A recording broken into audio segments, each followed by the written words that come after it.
Hello friends, welcome to your channel MPR। आशा करती हूँ कि आप सभी स्वस्थ होंगे, निरंतर अपने एग्ज़ाम की तैयारी कर रहे होंगे। हमने भारतीय आधुनिक इतिहास स्टार्ट किया था, जिसको हम घटना चक्र पूर्वावलोकन से कंप्लीट करेंगे। तो चलिए स्टार्ट करते हैं। आज हम पढ़ने वाले हैं रोलेक्ट एक्ट एवं जलियांवाला बाग हत्याकांड 1919। यदि आप हमारे चैनल पर नए हैं तो प्लीज़ गाइस, यदि आपको वीडियो थोड़ा सा भी यूज़फुल लगता है तो वीडियो को लाइक कीजिए, कमेंट कीजिए, अपने प्यारे प्यारे फ्रेंड्स के साथ शेयर कीजिए और चैनल को सब्सक्राइब कीजिए। तो चलिए स्टार्ट करते हैं। भारत में बढ़ रही क्रांतिकारी गतिविधियों को कुचलने के लिए सरकार के द्वारा 1917 में न्यायाधीश सिडनी रोलेक्ट की अध्यक्षता में एक समिति गठित की गई। तो भारत में सारी क्रांतिकारी गतिविधियां घटित हो रही थी, उनको दबाने के लिए, कुचलने के लिए 1917 में जो न्यायाधीश हैं सिडनी रोलेक्ट, उनकी अध्यक्षता में एक समिति गठित की गई, जिसका उद्देश्य क्या था? आतंकवाद को कुचलने के लिए एक प्रभावी योजना का निर्माण करना।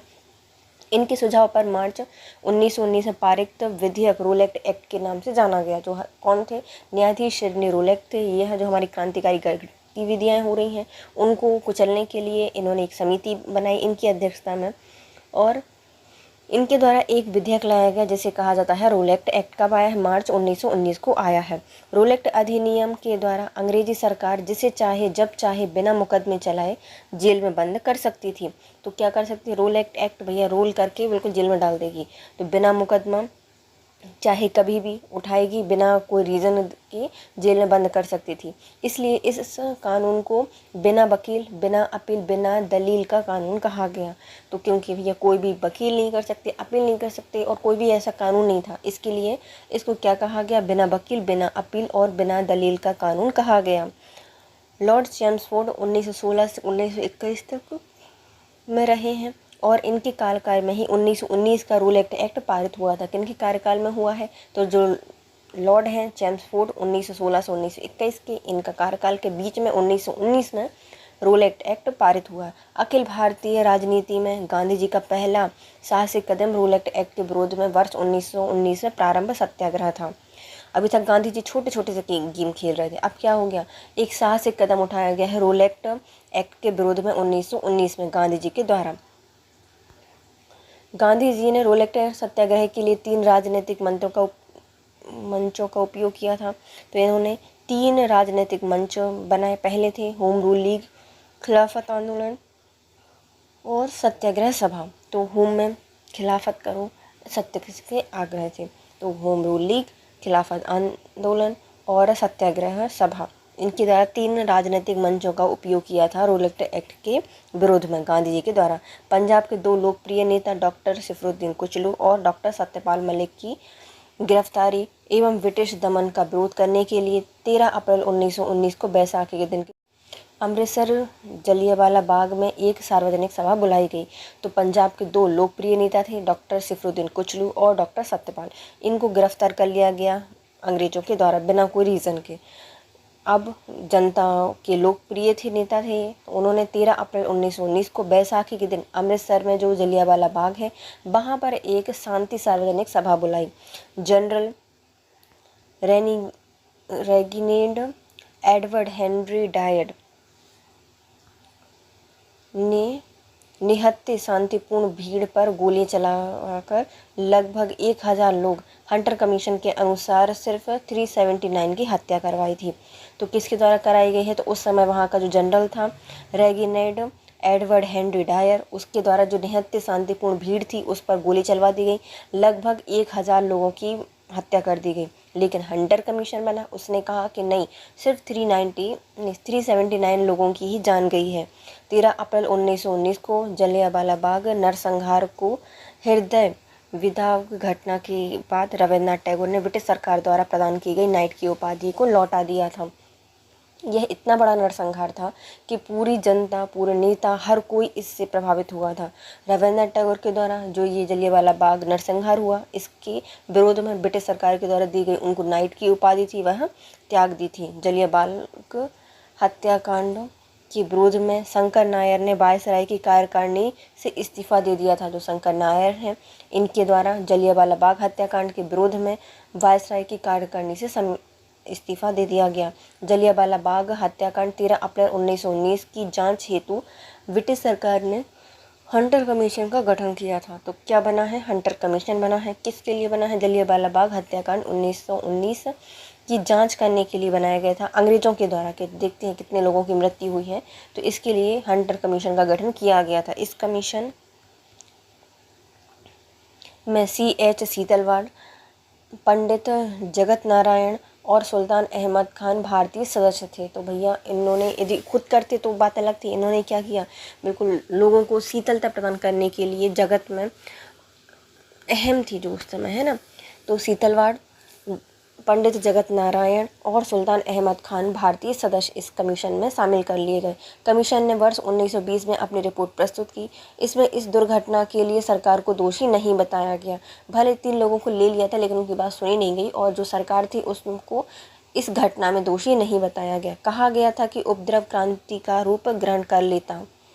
तो जो उपद्रव है उसने क्या, क्रांति का रूप कर लेते। अतः मार्शल लॉ अनिवार्य था। अतः भीड़ की अधिकता को देखते हुए गोली चलाना पूर्णतः न्यायोचित था। मतलब इतनी सारी भीड़ थी, हम क्या करते, हमने मार्शल लॉ लगा दिया था, लेकिन इतनी जनता एकदम से उग्र हो गई तो हमने क्या किया, गोलियां चला दी, और उस समय ये न्यायोचित था। ये इस कमीशन में कहा गया था।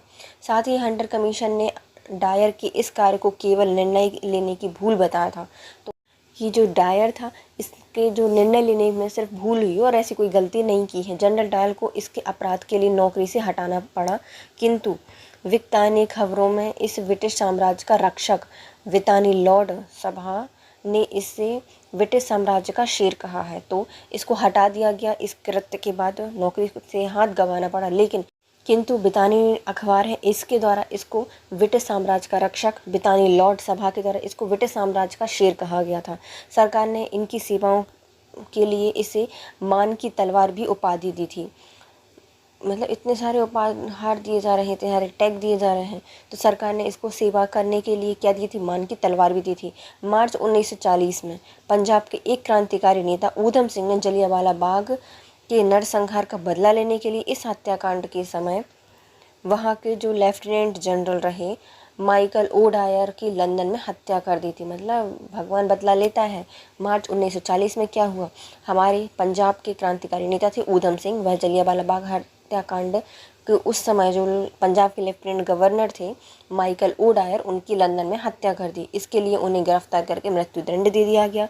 जलियांवाला बाग नरसंहार 13 अप्रैल 1919 को कांग्रेस जांच समिति की रिपोर्ट के प्रारूप को लिखने का कार्य महात्मा गांधी को सौंपा गया था। तो 13 अप्रैल 1919 की जो घटना हुई थी, इसमें जो कांग्रेस जांच समिति थी, इसमें जो रिपोर्ट का प्रारूप था उसको लिखने के लिए महात्मा गांधी जी को सौंप दिया गया था। जलियांवाला बाग नरसंहार को मॉन्टेग्यू ने निवारक हत्या की संज्ञा दी है। किसने कहा था? मॉन्टेग्यू के द्वारा कहा गया है कि जलियांवाला बाग नरसंहार सिर्फ एक निवारक हत्या है। दीनबंधु C.F. एंड्रूज ने इस हत्या को जानबूझकर की गई क्रूर हत्या बताया था। किनके द्वारा बताया गया है? जो दीनबंधु C.F. एंड्रूज हैं, उनके द्वारा कहा गया कि जो यह जलियांवाला नरसंहार है यह जानबूझकर की गई एक क्रूर हत्या है। अब आते हैं रोल एक्ट से संबंधित कुछ प्रश्न उत्तर। पहला है, भारतीय स्वतंत्रता संग्राम के दौरान रोल एक्ट ने किस कारण से सार्वजनिक रोष उत्पन्न कर दिया था? क्योंकि इसमें लोगों को बिना मुकदमा चलाए जेल में भेज देने के लिए अधिकृत किया गया था। भारत में बढ़ रही क्रांतिकारी गतिविधियों को कुचलने के लिए सरकार ने 1917 में न्यायाधीश सिडनी रूलेट की अध्यक्षता में एक समिति गठित की, जिसका उद्देश्य था आतंकवाद को कुचलने के लिए एक प्रभावी योजना का निर्माण करना। इनके सुझाव पर मार्च 1919 में पारित विधेयक रोल एक्ट के नाम से जाना गया। रोल एक्ट अधिनियम के द्वारा अंग्रेजी सरकार जिसको चाहे जब चाहे बिना मुकदमा चलाए जेल में बंद कर सकती है। इसलिए इस मुकदमा को बिना वकील, बिना अपील और बिना दलील का कानून कहा गया। रोल एक्ट लाने का प्रयोजन क्या था? तो राष्ट्रीय एवं जो क्रांतिकारी गतिविधियां हैं उनको रोक लगाना इसका मेन उद्देश्य था। रोल एक्ट कब कानून बना था? तो 1919 में यह कानून बना था, मार्च में। रोल एक्ट का लक्ष्य क्या था? तो रोल एक्ट का लक्ष्य था बिना मुकदमा चलाए बंदी बनाना और मुकदमे की सुनवाई संक्षिप्त प्रक्रिया द्वारा की जाए। रोल एक्ट सत्याग्रह के संदर्भ में निम्नलिखित में से कौन सा कथन सत्य है ये बताना है।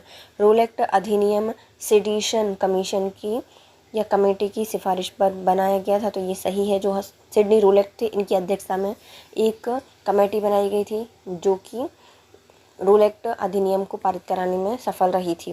रोल एक्ट सत्याग्रह में गांधी जी ने होम रूल लीग का उपयोग करने का प्रयास किया था, तो ये भी सही है। होम रूल लीग का प्रयोग करने की कोशिश की थी महात्मा गांधी जी के द्वारा। साइमन कमीशन के आगमन के विरुद्ध द्वारा प्रदर्शन रूल एक्ट सत्याग्रह के साथ साथ हुआ था। नहीं, साइमन कमीशन 1927 में आया था। रूल एक्ट 1919 क्या है, तो ये दोनों ही गलत हो जाएंगे। रूल एक्ट एक काला कानून था जिसमें किसी भी व्यक्ति को संदेह के आधार पर गिरफ्तार कर लिया जाता था। रूल एक्ट अधिनियम सेडिशन कमेटी की सिफारिश पर आधारित था। इसका गठन भारत में क्रांतिकारी गतिविधियों को दबाने के लिए किया गया था।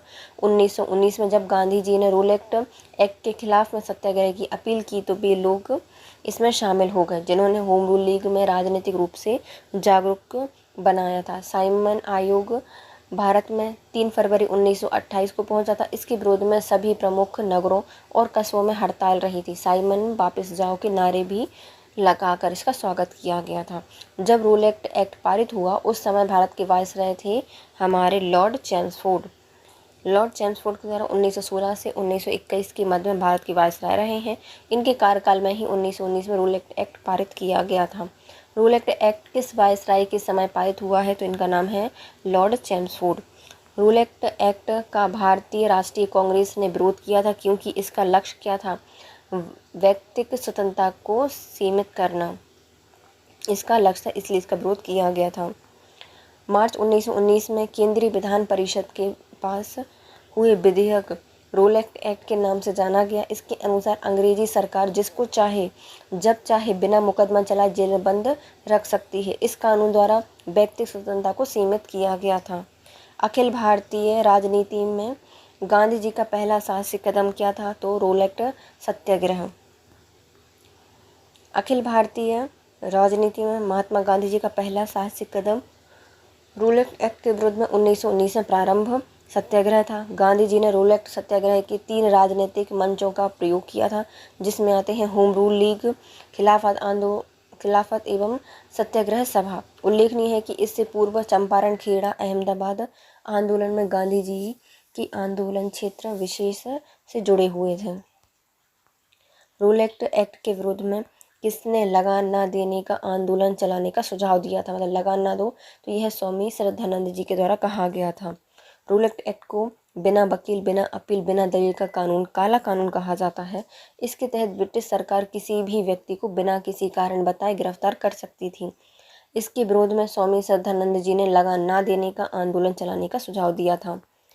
The anarchical and revolutionary crime act 1919 को सामान्य बोलचाल में क्या कहा जाता है, तो the anarchical and revolutionary crime act 1919 को कहा जाता है रूल एक्ट।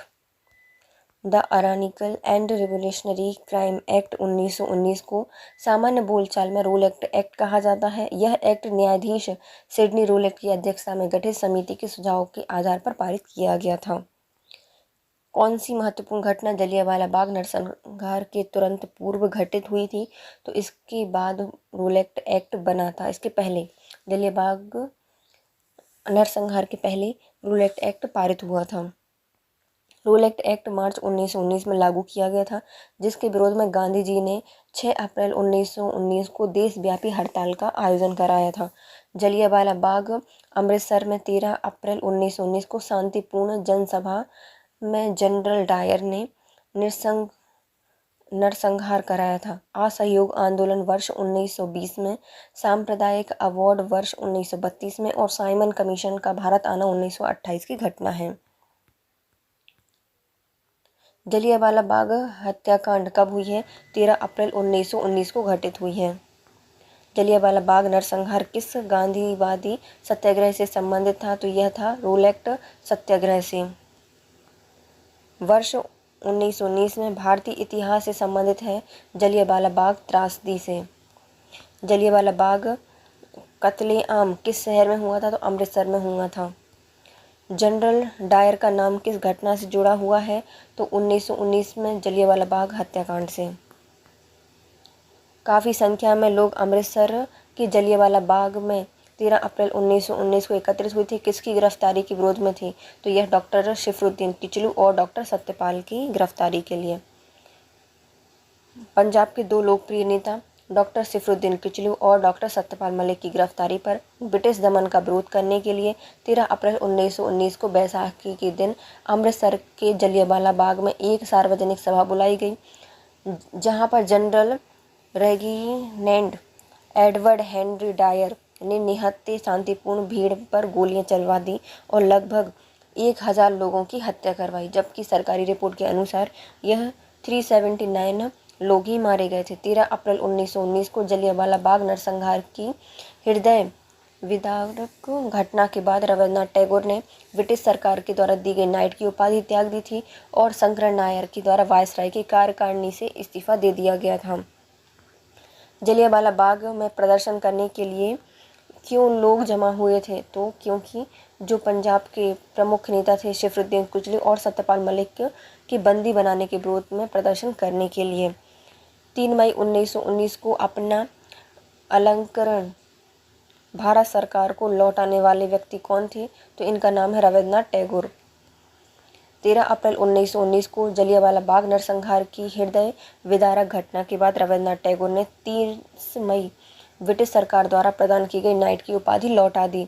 रविन्द्रनाथ टैगोर ने कहा था कि समय आ गया है जब सम्मान के तमगे अपमान के बतू के संदर्भ में हमारे कलंकों को सुस्पष्ट कर देते हैं। जहाँ तक मेरा प्रश्न है, मैं सभी विशेष उपाधियों से रहित होकर अपने देशवासियों के साथ खड़ा होना चाहता हूँ। जलियांवाला बाग हत्याकांड 1919 में पंजाब में हुए अत्याचारों से अपने विरुद्ध के रूप में किस विख्यात व्यक्ति ने ब्रिटिश सरकार द्वारा प्रदान की गई नाइट की उपाधि को वापस किया था, तो इनका नाम है रविन्द्रनाथ टैगोर। किसके विरुद्ध प्रदर्शन के अभिप्राय के रूप में रविन्द्रनाथ टैगोर ने अपनी नाइटहुड की उपाधि त्याग दी थी, तो 1919 का जलियांवाला बाग हत्याकांड। निम्नलिखित में से किसके विरोध में रविन्द्रनाथ टैगोर ने अपनी नाइटहुड की उपाधि त्यागी थी? जलियांवाला बाग नरसंहार के विरोध में। रविन्द्रनाथ टैगोर ने अपनी नाइटहुड की उपाधि किस कारण से त्यागी थी? जलियांवाला बाग हत्याकांड के कारण। नीचे दिए गए हैं कथन और कारण रविन्द्रनाथ टैगोर के द्वारा नाइटहुड की उपाधि को त्यागा गया था, तो ये सही है। यह असहयोग आंदोलन भाग लेना चाहते थे, तो ये गलत है, बल्कि ये जलियांवाला बाग हत्याकांड के विरोध में इन्होंने नाइटहुड की उपाधि त्यागी थी। जलियांवाला बाग हत्याकांड के विरोध में वायसराय की कार्यकारिणी परिषद की सदस्यता से किसने इस्तीफा दे दिया था, तो इनका नाम है शंकर नायर। जलियांवाला बाग हत्याकांड के विरोध में शंकर नायर ने वायसराय की कार्यकारिणी से इस्तीफा दे दिया। जलियांवाला बाग हत्याकांड 13 अप्रैल 1919 को हुआ था। इस हत्याकांड के विरोध में रविन्द्रनाथ टैगोर ने ब्रिटिश सरकार द्वारा प्रदान की गई नाइट या सर की उपाधि लौटा दी थी। जलियांवाला बाग हत्याकांड के विरोध में निम्नलिखित में से किसने वायसराय की कार्य परिषद से त्याग पत्र दे दिया था, तो कार्यकारिणी से इस्तीफा दे दिया गया था शंकर नायर के द्वारा। निम्नलिखित में से किसके द्वारा जलियांवाला बाग कांड के विरोध में सर की उपाधि त्यागी गई थी, तो रविन्द्रनाथ टैगोर के द्वारा त्यागी गई है। निम्नलिखित घटनाओं का सही क्रम बताना है।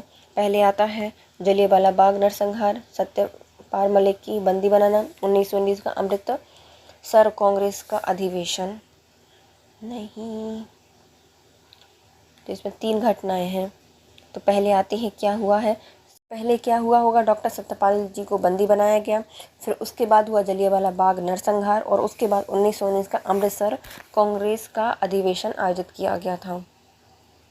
डॉक्टर सत्यपाल मलिक और सैफुद्दीन किचलू को 13 अप्रैल 1919 को अमृतसर में डिप्टी कमिश्नर द्वारा गिरफ्तार कर लिया गया। 13 अप्रैल 1919 को जलियांवाला बाग नरसंहार हुआ। दिसंबर 1919 में मोतीलाल नेहरू की अध्यक्षता में भारतीय राष्ट्रीय कांग्रेस का अमृतसर अधिवेशन आयोजित किया गया था। हंटर कमीशन की नियुक्ति कब हुई थी या हंटर आयोग क्यों बना था? जलियांवाला बाग हत्याकांड के बाद। जलियांवाला बाग हत्याकांड 13 अप्रैल 1919 की जांच हेतु ब्रिटिश सरकार ने हंटर कमीशन का गठन किया।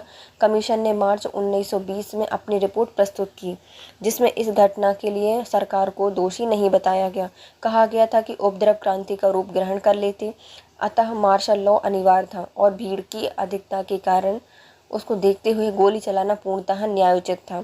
साथ ही हंटर कमीशन ने डायर को इस कार्य को केवल निर्णय लेने की भूल बताया था। जलियांवाला बाग हत्याकांड की जिम्मेदारी ओ डायर को निम्नलिखित ने मारा था, तो ऊधम सिंह के द्वारा इसको मारा गया था। मार्च 1940 में पंजाब के क्रांतिकारी नेता ऊधम सिंह ने जलियांवाला बाग के नरसंहार का बदला लेने के लिए इस हत्याकांड के समय पंजाब के लेफ्टिनेंट गवर्नर रहे सर माइकल ओडायर की लंदन में हत्या कर दी। इसके विरोध में उनको गिरफ्तार करके मृत्युदंड दे दिया गया। लंदन में 13 मार्च 1940 को सर माइकल ओडायर को गोली मारी थी ऊधम सिंह के द्वारा।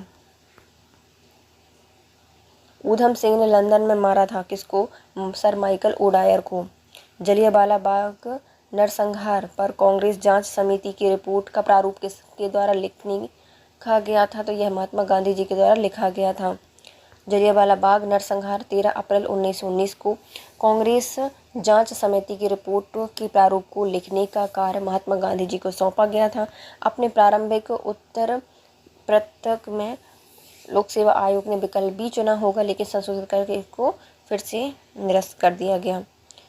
1919 में जघन्य जलियांवाला बाग कांड के समय भारत का वायसराय था लॉर्ड चेम्सफोर्ड। 13 अप्रैल 1919 को बैसाखी के दिन अमृतसर के जलियांवाला बाग हत्याकांड हुआ। इस समय भारत का वायसराय लॉर्ड चेम्सफोर्ड था, जिसका कार्यकाल 1916 से 1921 तक रहा है। इस समय रूलेट एक्ट 1919 पास हुआ था। भारत सरकार 1919 और मॉन्टेगू चेम्सफोर्ड सुधार इसी समय आया था। निम्नलिखित घटनाओं में से किस एक को मॉन्टेगू ने निवारक हत्या के नाम से विशेषीकृत किया है? तो ये है जलियांवाला बाग नरसंहार। 13 अप्रैल 1919 को गठित जलियांवाला बाग नरसंहार को मॉन्टेग्यू ने निवारक हत्या की संज्ञा दी है। दीनबंधु C.F. एंड्रूज ने इस हत्या को जानबूझकर की गई क्रूर हत्या कहा है। निम्नलिखित में से किसके कारण सार्वजनिक रोष की लहर उमड़ी, जिसके फलस्वरूप जलियांवाला बाग में ब्रिटिश सरकार द्वारा नरसंहार की घटना घटित हुई? तो ये हुआ था दी रूलेट एक्ट के विरोध में। प्रथम विश्व युद्ध के दौरान भारत में लागू सुरक्षा अधिनियमों की अवधि समाप्त होने वाली थी, अतः न्यायाधीश सिडनी रूलेट की अध्यक्षता में गठित समिति के सुझाव से 2 प्रस्ताव लेजिस्लेटिव काउंसिल में प्रस्तुत किए गए। इस प्रस्ताव में भारत में देश विरोधी कार्यों में संलिप्त संदिग्ध व्यक्तियों पर निगरानी और इस प्रकार के कार्यों के लिए किसी व्यक्ति की बगैर कारण बताए गिरफ्तारी का प्रावधान किया गया। इस प्रस्ताव को द रूलेट एक्ट के नाम से मार्च 1919 में लेजिस्लेटिव काउंसिल ने पास कर दिया। इस अधिनियम का भारतीयों ने पुरजोर विरोध किया। सार्वजनिक रोष की लहर उमड़ गई और इस अधिनियम के विरोध में ही पंजाब के 2 नेता सत्यपाल और सफरुद्दीन किचलू की गिरफ्तारी का विरोध करने के लिए अमृतसर में जलियांवाला बाग में 13 अप्रैल 1919 को सभा आयोजित की गई। जब कुछ लोग सभा को संबोधित कर रहे थे, तभी जनरल डायर ने निर्देश पर निहत्थे भारतीयों पर अंधाधुंध गोलियां चला दी गईं। इस निर्मम घटना को इतिहास में जलियांवाला बाग हत्याकांड के नाम से जाना जाता है। नेक्स्ट आता है खिलाफत आंदोलन। खिलाफत आंदोलन प्रारंभ करने के लिए गठित खिलाफत कमेटी में शौकत अली, मोहम्मद अली, अबुल कलाम आज़ाद और हकीम अजमल खान, हसरत मोहानी और डॉक्टर अंसारी इसमें शामिल किए गए थे। भैया खिलाफ हो गए हैं बहुत सारे लोग, तो खिलाफत कमेटी बनाई गई। तो बहुत सारे थे, शौक से आए थे। तो मोहम्मद अली और शौकत अली अपनी कलम से हकीम को भी मोह लेते थे, उनकी अंशों को भी मोह लेते थे, है ना। तो अबुल कलाम आज़ाद, हकीम अजमल खान, हसरत मोहानी और डॉक्टर अंसारी इसमें शामिल किए गए थे खिलाफत कमेटी में। खिलाफत आंदोलन प्रारंभ करने का श्रेय मुख्यतः अली बंधुओं जो कि शौकत अली और मोहम्मद अली को जाता है। तो जो खिलाफत आंदोलन है, सबसे पहले कौन हुए थे इसमें शामिल? तो जो अली बंधु थे, शौकत अली और मोहम्मद अली इसमें शामिल हुए थे। भारत के मुसलमान तुर्कों के सुल्तान को इस्लामी साम्राज्य का खलीफा मानते थे। जो भारत में मुसलमान थे, भारत के क्या पूरे विश्व के जो मुस्लिम थे, वह तुर्क के जो सुल्तान थे उनको इस्लामी साम्राज्य का खलीफा मानते थे। प्रथम विश्व युद्ध में तुर्की मित्र देश के विरुद्ध लड़ रहा था। तो तुर्की जो मित्र देश है उनके विरोध में लड़ रहा था प्रथम विश्व युद्ध के समय। युद्ध के समय ब्रिटिश राजनीतिज्ञ ने भारतीय मुसलमानों को वचन दिया था कि वे तुर्की साम्राज्य को किसी भी प्रकार समाप्त नहीं होने देंगे, लेकिन युद्ध समाप्त होने के बाद ब्रिटिश सरकार ने तुर्की साम्राज्य का विघटन कर दिया। तो जब पहला विश्व युद्ध हुआ तो तुर्की जो मित्र देश थे उनके विरोध में लड़ रहे थे, और जो ब्रिटिश साम्राज्य था या जो राजनीतिक थी भारत में, उन्होंने मुस्लिमों को यह आश्वासन दिया था कि तुर्की साम्राज्य को किसी भी तरह से समाप्त नहीं किया जाएगा। लेकिन ब्रिटिश सरकार ने क्या किया, तुर्की साम्राज्य का विघटन कर दिया। भारतीय मुस्लिम ब्रिटिश साम्राज्य से नफरत करने लगे और उन्होंने तुर्की के ऑटोमन साम्राज्य की रक्षा एवं खलीफा को बनाए रखने के लिए आंदोलन प्रारंभ कर दिए। तो जो कौन थे, अली बंधु थे ना, इनके द्वारा क्या किया गया, भारत में पूरे में ब्रिटिश सरकार के विरोध में नफरत तो फैल ही रही थी। इन्होंने तुर्की में ऑटोमन साम्राज्य की रक्षा करने के लिए और खलीफा को बनाए रखने के लिए खिलाफत आंदोलन को प्रारंभ कर दिया। तुर्की साम्राज्य के विभाजन के विरुद्ध शुरू हुआ खिलाफत आंदोलन ने उस समय अधिक जोर पकड़ लिया जब इसमें गांधी जी शामिल हो गए। खिलाफत आंदोलन अली बंधु के द्वारा स्टार्ट किया गया था, लेकिन इसमें और ज़्यादा जान आ गई कब, जब गांधी जी इसमें शामिल हो गए। अंग्रेजों द्वारा तुर्की साम्राज्य का विभाजन करने के विरोध में खिलाफत आंदोलन प्रारंभ किया गया था। जो तुर्की साम्राज्य था उसके विभाजन के विरोध में खिलाफत आंदोलन प्रारंभ किया गया था। दिल्ली में 23 से 24 नवंबर 1919 को पहले खिलाफत कमेटी में सम्मेलन में 24 नवंबर को अध्यक्षता महात्मा गांधी के द्वारा प्रदान की गई थी। तो सबसे पहले तो भैया एक आधारशिला बनानी पड़ती है ना, पूरा क्या क्या होगा, कैसे होगा, इसके लिए एक कमेटी बनाई गई, खिलाफत कमेटी। दिल्ली में 23 से 24 नवंबर 1919 को इस कमेटी की अध्यक्षता महात्मा गांधी जी के द्वारा की गई थी। दिसंबर 1919 में हुए भारतीय राष्ट्रीय कांग्रेस के अमृतसर अधिवेशन में भी खिलाफत आंदोलन को अधिक बढ़ावा दिया गया था। तो अमृतसर में 1919 में जो खिलाफत आंदोलन के सपोर्ट में आए थे वो कौन थे, कांग्रेस थी, भारतीय राष्ट्रीय कांग्रेस थी। अमृतसर अधिवेशन में उन्होंने सपोर्ट किया था खिलाफत आंदोलन को। गांधी जी ने इसे हिंदू मुस्लिम एकता के एक ऐसे स्वर्णिम अवसर के रूप में देखा जो आगे 100 वर्षों में भी नहीं प्राप्त हो सकती थी। तो गांधी जी इसमें शामिल क्यों हुए थे खिलाफत आंदोलन में, क्योंकि उनको हिंदू मुस्लिम एकता दिख रही थी वहाँ पर, जो कि आगे ऐसे अवसर मिलते नहीं। तदनुसार उन्होंने अंग्रेज़ों के विरुद्ध आंदोलन में भारतीय मुसलमानों का सहयोग प्राप्त करने के लिए खिलाफत आंदोलन का समर्थन किया। तो अंग्रेज़ों के विरुद्ध ये जो लड़ाई लड़ रहे थे, इसमें मुस्लिमों को कैसे शामिल किया जाए, इसलिए पहले खुद शामिल हो जाओ उनके ग्रुप में। तो इनका समर्थन प्राप्त करने के लिए महात्मा गांधी जी ने समर्थन दिया था किसको, खिलाफत आंदोलन को। हकीम अजमल खान ने खिलाफत आंदोलन के दौरान हाजिक उल मुल्क की पदवी त्याग दी थी। तो जो खिलाफत आंदोलन है इसका समर्थन में जो हकीम अजमल खान है, इनके द्वारा खिलाफत आंदोलन के दौरान हाजिक उल मुल्क की पदवी त्याग दी गई थी। यह पदवी ब्रिटिश सरकार द्वारा वर्ष 1908 में इन्होंने प्रदान की थी। तो हकीम अजमल खान ने जब खिलाफत आंदोलन प्रारंभ किया तो उनके द्वारा जो हाजिक उल मुल्क है उसकी पदवी त्याग दी, जो कि ब्रिटिश सरकार ने 1908 में उन्हें प्रदान की थी।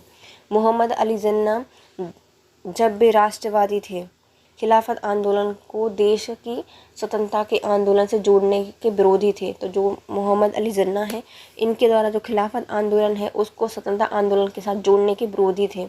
इन्होंने गांधी जी को राजनीति में धर्म को ना लाने की सलाह दी थी। तो जो मोहम्मद अली जिन्ना है, इन्होंने कहा था कि राजनीति में धर्म को नहीं लाना चाहिए। इन्होंने खिलाफत आंदोलन में महात्मा गांधी जी की भागीदारी के विरोध में गांधी जी को सावधान भी किया था। वे मुस्लिम धार्मिक नेताओं एवं उनके अनुयायियों के कट्टरपन को प्रोत्साहित नहीं करना चाहते थे।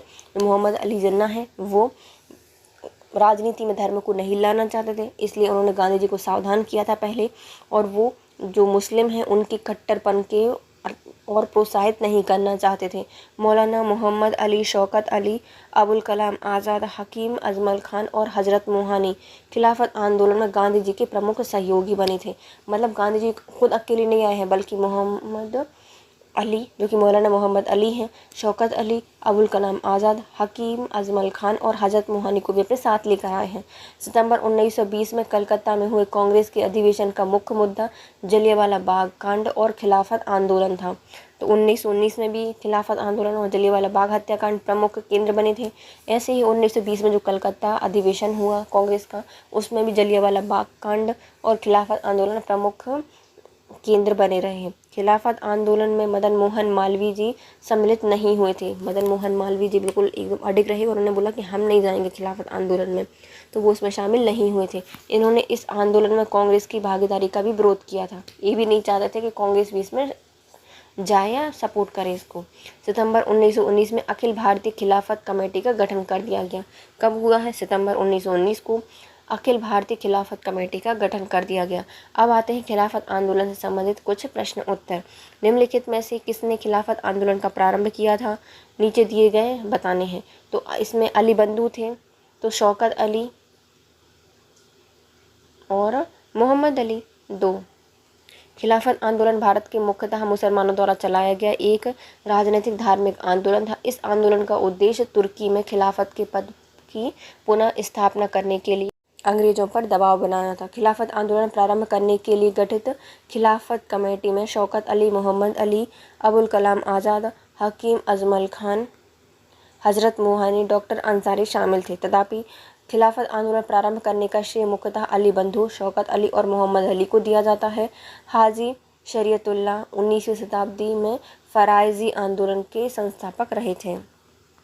खिलाफत आंदोलन के प्रमुख नेता में कौन कौन शामिल था?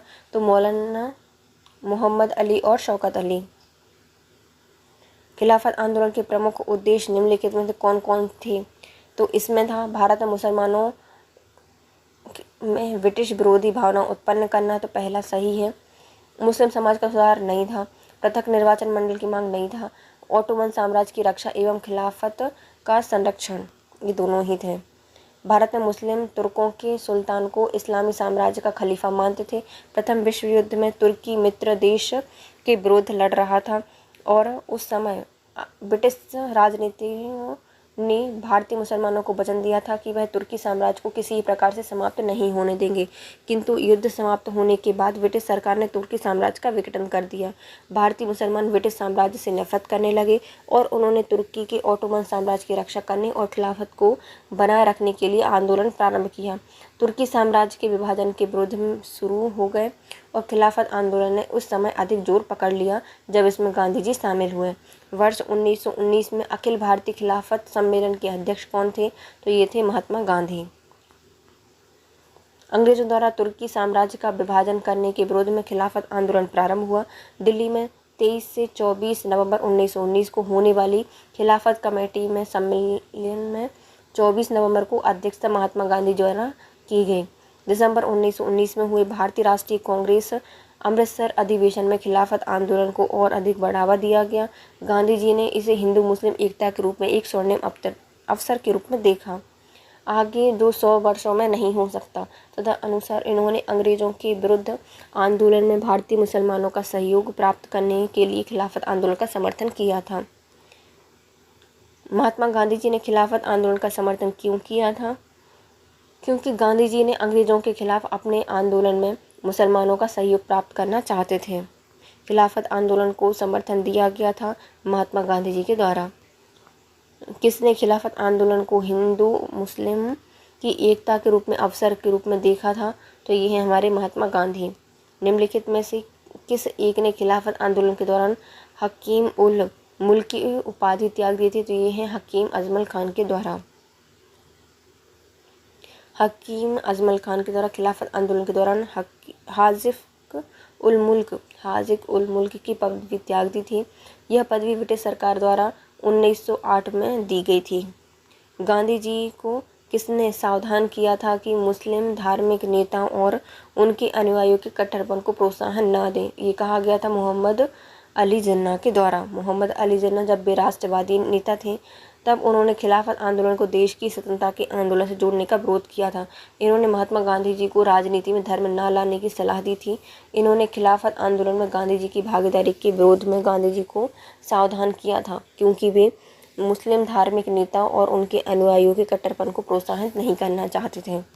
निम्नलिखित में से किसने महात्मा गांधी जी की खिलाफत में भागीदारी की विवेचना की है? तो ये है मोहम्मद अली जिन्ना।